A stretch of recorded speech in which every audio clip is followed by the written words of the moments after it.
Eh bien bonjour à tous, j'espère que vous allez bien. Moi ça va plutôt bien là, j'ai eu des validations de dossiers pour des survols à des endroits vraiment très cool. J'ai hâte de vous partager ça, d'ailleurs je vous ferai un gros making of sur le sujet. En tout cas c'est pas du tout le but de cette vidéo. Aujourd'hui nous allons parler FPV, budget, nous allons parler argent et un petit peu vous dévoiler en fait combien ça coûte de se lancer dans le FPV. Au début je voulais faire une vidéo, faire du drone FPV pour moins de 1000 €, faire du drone FPV pour plus de 1000 €. Et au final je me suis rendu compte que honnêtement, faire du FPV pour moins de 1000 €, c'était très compliqué. Et donc, comme je vous l'ai dit, c'est le sujet de cette vidéo aujourd'hui. On va parler de budgets qui sont appropriés pour faire du FPV comme il se doit, en se faisant plus ou moins plaisir. On va parler des budgets, on va dire, qui vont tourner autour des 1500 € et un budget qui tourne autour des 1000 €. Vous allez voir, il y a quand même pas mal de choses à dire. J'espère que je vais pas trop tourner en rond. Et évidemment, le FPV, c'est un sujet où il y a beaucoup de personnes qui sont bien plus renseignées et bien plus compétentes que moi, mais ça n'empêche pas que je pense être capable de vous donner un minimum d'informations pour vous lancer. Donc c'est parti, je vous ai carrément fait un petit tableau Excel pour vraiment ne pas trop se prendre la tête. Je reçois énormément de messages, de questions de votre part sur Instagram principalement, pour me dire voilà, j'ai un budget de 300 €, j'ai un budget de 500 €. Et en fait, c'est pas possible, c'est tout simplement pas possible de commencer le FPV pour moins de 500 €. En tout cas, quand vous me le demandez, c'est évidemment pour faire des vols cinématiques. Donc pour résumer, moins de 500 € pour faire du drone FPV cinématique, c'est pas possible. Alors la première question qu'il faut que vous vous posez quand vous commencez, c'est est-ce que je me mets en analogique, est-ce que je me mets en numérique? Analogique, c'est le système avec les Fat Shark, les EV800D, tout ça, je vais vous montrer.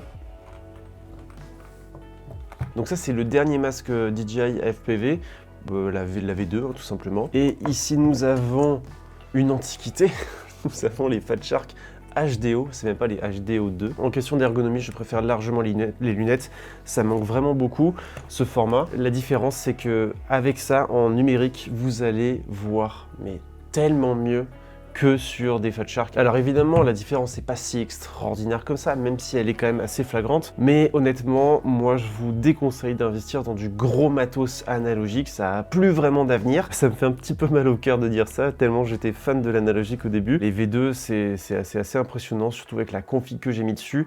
Mais rien que là, je crois que c'est 660 € le masque nu. Les antennes, une 60 €, 60 €. Donc là, vous explosez déjà le budget.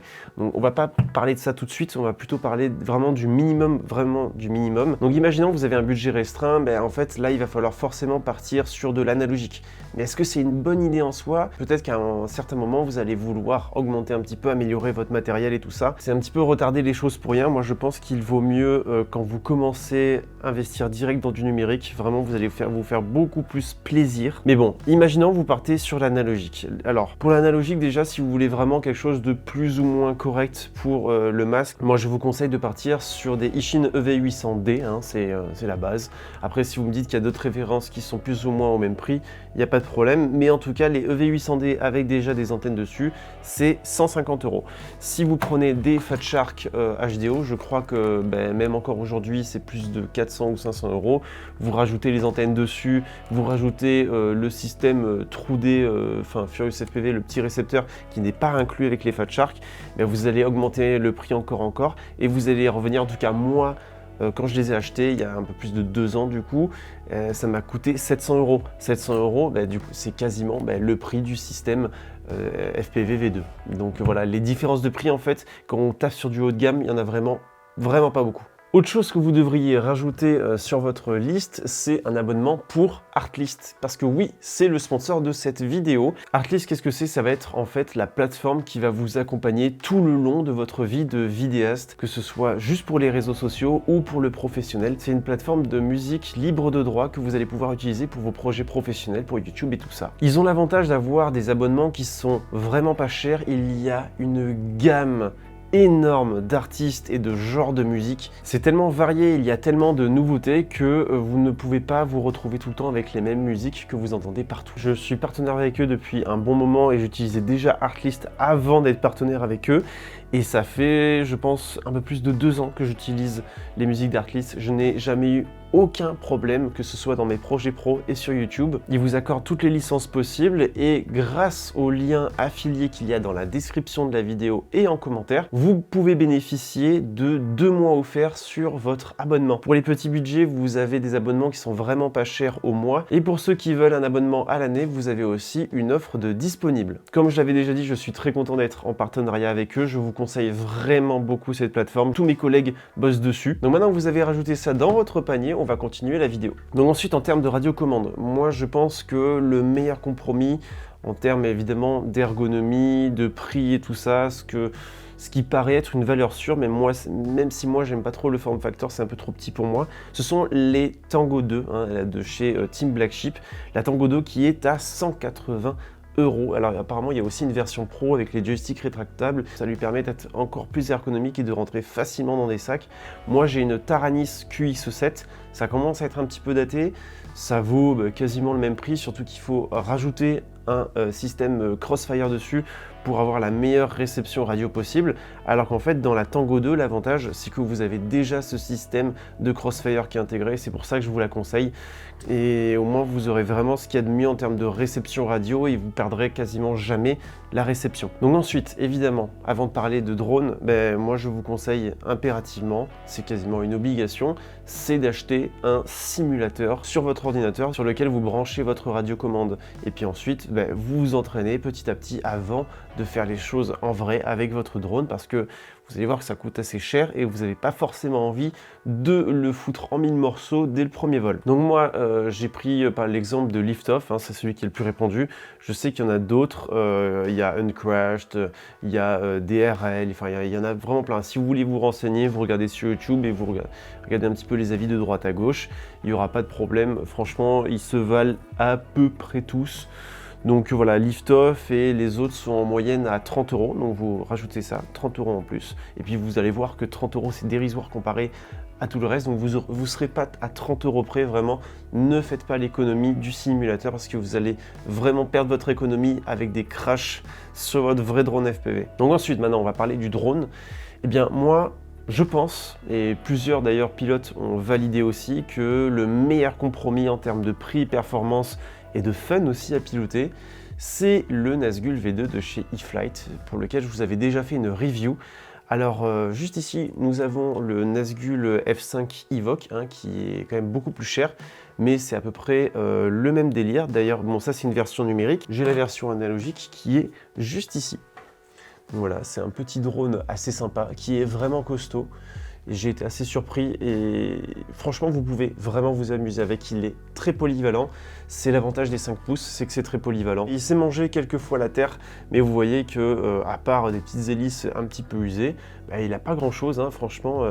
Vraiment positivement surpris par ce drone, je vous le conseille vraiment, et c'est quasiment l'un des moins chers. Alors vous allez voir que le prix en analogique et en numérique ça n'a rien à voir. Donc 6S, je vous expliquerai pourquoi 6S après.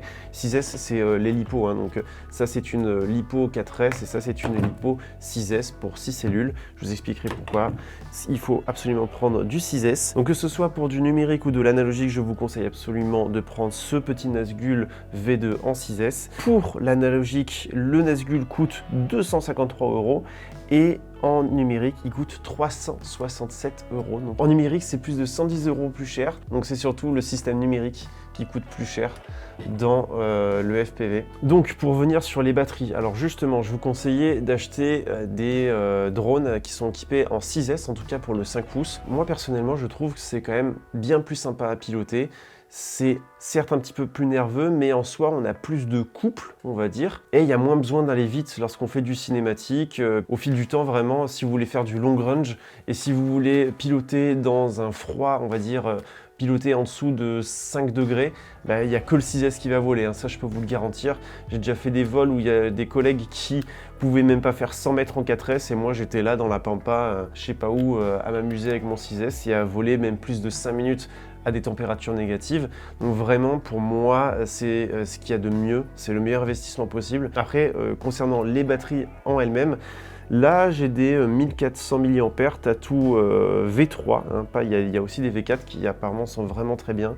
Là, c'est des 1400 parce qu'avec ça, moi j'aime bien les 1550 aussi, avec lesquels je tournais à 6-7 minutes de vol avec mon gros Stormbreaker 6 pouces, j'en parlerai un petit peu plus tard. Mais récemment aussi, j'ai acheté une CNHL en 2000 mAh et elle est top. Elle est top, franchement, je pense que je peux tenir bien plus de 7 minutes avec celle-là. Donc le combo avec le 6 pouces en 2000 mAh, il est vraiment top. Mais attention, vraiment, par exemple, pour du petit Nazgul, ça va être bien plus efficace de voler avec une 1400 qu'avec une 2000 parce qu'il n'y a pas la même résistance et tout. Mais par contre, en ce qui concerne les Cinehoops, moi je vous conseille clairement de rester sur des 4S. J'ai déjà essayé des Cinehoops en 6S et franchement je trouve que c'est trop lourd. Ils supportent assez mal le poids des lipos. Donc ça c'est à part, de toute façon les Cinehoops c'est trop cher pour si vous voulez commencer le FPV, à moindre coût en tout cas. Après si vous avez vraiment l'argent, vous prenez un Nazgul et un Protect 35, là c'est le meilleur combo possible. Et si vous avez votre Nazgul en 6S et le petit Cinehoop en 4S, au moins ça leur fait vraiment leur petite batterie attitrée. Enfin, je trouve que c'est bien plus facile à gérer lorsque chaque drone a ses batteries en quelque sorte. Mais de mes souvenirs, le Protect, donc c'est l'un des meilleurs Cinehoops à mon sens, l'un des plus polyvalents, en tout cas en BNF évidemment. Et je crois qu'il est à plus de 400 €, donc en version numérique, donc ça pique un petit peu. Donc nous, on parlait toujours du budget un petit peu ric-rac en analogique. Bien, moi je vous conseille très clairement, en tout cas ce qu'il y a de mieux à mon sens, ce sont des Tattoo Airline. Après, bon, V3, V4, peu importe. Et vous prenez des lipos, donc pour du 5 pouces, entre 1300 mAh et 1800 mAh. Ça me paraît pas trop mal. Enfin, 1300, je trouve que c'est limite, c'est bien pour faire du freestyle, mais si vous voulez faire du cinématique et aller un petit peu loin, vous allez perdre un petit peu en autonomie. Les Tattoo Airline, elles sont quand même assez chères. Si vous êtes vraiment ric-rac, moi je vous conseille de prendre des CNHL, c'est pas mal. Ça a moins de peps que les Tattoo, mais c'est quand même pas mal. Et donc dans ce budget-là, on va estimer qu'il vous faut minimum 5 batteries. C'est pour moi vraiment le minimum pour s'amuser dans une journée, hein. Au minimum, on va faire 3 batteries, mais en général, c'est bien d'en avoir au moins 5. Entre 30 et 40 € la batterie, ben, ça nous amène à 200 € pour les 5 batteries. Donc déjà là, le chiffre total commence à augmenter, mais c'est pas tout. Donc évidemment, pour recharger vos batteries, il va vous falloir un petit chargeur à lipo. Donc ça aussi, ça vaut des sous, ça vaut un peu plus d'une centaine d'euros. Vous allez rajouter aussi un testeur à lipo. Ça, c'est 10 €, un truc comme ça se trouve assez facilement. Et donc là, nous sommes sur un total, mais grand minimum, de 946 € pour un stuff analogique. Pas dingue, mais vous pourrez pas faire grand chose parce qu'en plus de ça, on n'a même pas compté la GoPro. La GoPro, si vous prenez une GoPro Hero 6, ce qui me paraît être le minimum pour du cinématique, surtout si vous voulez utiliser Real Steady, avec Real Steady Go et tout ça, eh bien ça va être qu'à partir de la Hero 6 que ça va être vraiment efficace. Et je crois que maintenant elle se trouve à 250 €, quelque chose comme ça. Et moi après je vous conseille vraiment d'investir si vous pouvez dans une GoPro Hero 10. Mais bon, à elle seule, elle explose le budget. Donc ça c'est vraiment si vous pouvez ne pas compter et vous faire plaisir là-dedans. Je vous ferai aussi un petit stuff attitré pour ces personnes-là. Et comme je vous disais, c'est vraiment le minimum, c'est quand vous n'avez pas envie de vous embêter à souder, à faire votre drone et tout ça. Mais ça n'empêche pas qu'il vous faudra aussi une clé de 8 rien que pour visser vos hélices. Il vous faudra évidemment des petites hélices de rechange, même si dans les BNF, ils proposent une paire d'hélices supplémentaires, donc ça c'est pas mal. Qu'est-ce que j'avais dit d'autre? Ouais, des Rislan, une carte SD pour votre GoPro et tout ça. Donc en fait, on arrive en général à plus de 1000 €, 1100 €. Et vous allez voir qu'en fait, le top pour moi, c'est un budget dans les alentours de 1500 €. Ça paraît d'ailleurs assez fou, hein, parce qu'on disait que les drones de chez DJI étaient chers. Et quand vous voyez 1500 €, vous pouvez vous acheter un DJI R2S en full combo. Je trouve ça complètement dingue. Donc maintenant, pour faire rapidement le numérique, c'est à peu près la même chose. Moi, évidemment, en neuf, je vais vous conseiller d'acheter un masque DJI V2. Après, si vous trouvez des bonnes occasions sur le Bon Coin ou sur je sais pas quel autre sites. Oui, je crois qu'il y a le bon coin du FPV ou des groupes Facebook où il y a de la vente de matos. Moi, je vous conseille quand même de faire attention parce qu'il y a quand même de plus en plus d'arnaqueurs, donc soyez vraiment méfiants avec ça. Mais rien que le masque, comme je vous avais dit, c'est 659 €. Et encore, vous n'avez pas les belles petites antennes pour le long range comme j'ai là. Donc, je vous conseille aussi une TBS Tango 2. Là, c'est vraiment pareil. Lift-off, évidemment. Le Nazgul, comme on avait dit. L'hélipo, ça change pas. Le chargeur, ça n'en change pas. Et le testeur, ça change pas. Donc, en fait, là-dedans, qu'est-ce qui change? Donc, évidemment, c'est le système HD qu'il y a dans le drone et puis évidemment le masque. C'est ça qui fait la grosse différence de prix au début, mais une fois que vous avez ce matériel, vous pourrez vraiment le garder longtemps. Je pense vraiment pas que vous ayez besoin d'investir bien plus tard à l'avenir. Moi, normalement, avec le masque V2, j'espère au moins qu'il va me faire 2 à 3 ans. Surtout que moi, en plus, c'est pour du professionnel, donc normalement, je devrais le rentabiliser très vite. Et donc, pour finir, pour les personnes qui ferment les yeux lorsqu'ils achètent et qui font valider leur panier, qui s'en foutent complètement, je vous envie, et bien cela, personnellement, moi, je vous conseille, toujours si vous voulez pas vous embêter à souder tout ça. De toute façon, si vous regardez cette vidéo encore jusqu'au bout, vous n'êtes pas forcément quelqu'un qui a envie de passer du temps à faire de la soudure et de l'électronique, etc. Par exemple, vous voyez là, moi aussi, je me suis quand même mis à acheter mon petit fer à souder, qui est pas mal du tout d'ailleurs, une trentaine d'euros sur Amazon, je crois. Et voilà, toujours prêt, pas loin de moi, à faire des petites folies. Mais bon, si vous voulez vraiment pas mettre la main à la pâte, comme j'arrête pas de le dire depuis tout à l'heure, moi je vous conseille de prendre un petit Nazgul F5 Evoque qui est vraiment classe. Je crois que c'est l'un des drones FPV les plus propres que j'ai vu. Je vous en ferai évidemment une vidéo test, ne vous inquiétez pas, chaque chose en son temps. Et lui, bon, il coûte cher, je crois, pareil, c'est dans les alentours de 500 €. Et parce que quand j'avais fait ma commande chez eFlight, parce que ce sont évidemment des drones de chez eFlight, j'avais une facture à 1000 $. Donc, puis d'ailleurs, attention, parce que maintenant, dès que vous achetez en dehors de l'Union Européenne, vous allez devoir payer la TVA en plus à la douane. Et voilà, le Protect 35, franchement, c'est valeur sûre. Complètement une valeur sûre. Tous ceux que je vois voler avec, ils le valident absolument. Donc c'est vraiment l'outil idéal pour faire des vols en pleine forêt, à l'intérieur aussi, il n'y a pas de problème. C'est pour ça que je vous conseille du 4S, c'est qu'à l'intérieur, ça va être bien plus facile à gérer que du 6S. Enfin voilà, moi je pourrais parler énormément de temps avec ça.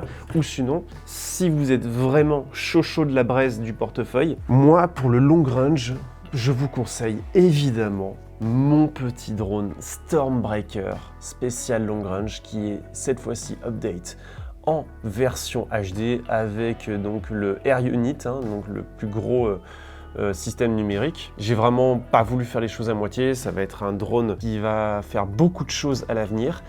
Et celui-là en version numérique, je crois qu'il est proposé donc chez 3D Racer pour un peu plus de 700 €. Donc vous aurez aussi le lien dans la description si vous voulez exactement ce drone-là. Vous choisissez évidemment vos couleurs d'impression 3D, il y a tout qui est compris dedans. Et il sera monté, préparé, BNF, comme si vous achetez le Protec, comme si vous achetez le Nazgul. Il va venir chez vous comme ça, quasiment prêt à voler, il suffira de le binder à votre radiocommande. Moi je vous conseille vraiment, moi j'adore ce drone, c'est le drone avec lequel j'ai fait le plus de belles choses. Lui c'est un 6 pouces et lui c'est un 5 pouces, vous voyez un petit peu la taille. En fait la différence c'est quoi? Ça va être qu'il va pouvoir se prendre des batteries bien plus lourdes et il a des hélices plus longues, donc plus de portance et normalement plus d'autonomie de vol. Bon bah écoutez, je pense qu'on a à peu près tout dit dans cette vidéo sur quel budget pour démarrer le FPV. Vous allez voir en fait que ça démarre à 1000 € et ça peut aller jusqu'à 2500 € si vous voulez vraiment le top du top. Si vous voulez en fait déjà plusieurs drones, qui est pour moi assez important, avoir un drone pour le long range qui va jamais cracher, un drone 5 pouces avec lequel vous allez vous faire plaisir, un peu de freestyle et tout ça, décompresser un petit peu, et un Cinehoop, là vraiment vous avez le combo ultime, sans oublier évidemment la petite GoPro Hero 10. Et si vous êtes vraiment fou, vous en achetez une deuxième au cas où si vous pétez la première. Enfin voilà, c'est vraiment pour tous les budgets. Enfin oui et non, quand ça démarre à 1000 €, c'est pas forcément pour tous les budgets. Mais vous m'avez compris, y a de quoi faire. Et moi honnêtement, je suis très content de mon matériel. Vous aurez tout dans la description si vous êtes intéressé. pour n'importe quel drone d'ailleurs, hein. Et puis voilà, j'espère que cette petite vidéo tranquille au studio vous a plu. N'oubliez pas le petit j'aime et vos réactions dans les commentaires, ça m'intéresse vraiment beaucoup. Avoir vos petits conseils que vous pouvez donner aux autres personnes qui sont un peu paumées dans le monde du FPV. Il faut l'avouer que c'est un peu difficile pour ceux qui n'ont jamais entendu parler de ça. Je vais essayer de faire des drones un peu freestyle moi-même, mettre la main à la pâte comme j'arrête pas de dire depuis tout à l'heure. Enfin bon voilà, là je vais commencer à parler de ma vie, ça va être vraiment trop long. Donc on se quitte ici et d'ici les prochaines vidéos, portez-vous bien.